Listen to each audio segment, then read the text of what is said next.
আসসালামু আলাইকুম রহমতুল্লাহি ওয়া বারাকাতুহু। জনাব তারেক রহমান সাহেব বলেছেন, ভোট হবে প্রতীক দেখে, প্রার্থী দেখে নয়। এর বিপরীতে আমরা বলতে চাই, আসলে ভোট হবে প্রার্থী দেখে, কখনো প্রতীক দেখে নয়। কারণ একটা প্রতীকের ছায়াতলে নানা অসৎ লোক, নানা দুর্নীতিবাজ, নানা অসাধু ব্যবসায়ী, নানা অশালীন ব্যক্তি, চরিত্রহীন ব্যক্তি ছায়াতলে আশ্রয় নেয়, মনোনয়ন বাণিজ্য করে তাদেরকে মনোনয়ন দেওয়া হয়।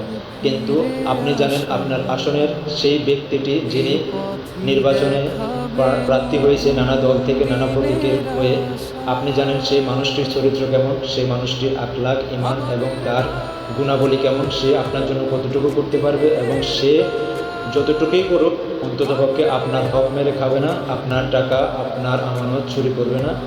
এই জন্য আপনাকে প্রয়োজন সেই ব্যক্তিটিকে দেখে ভোট দিবেন।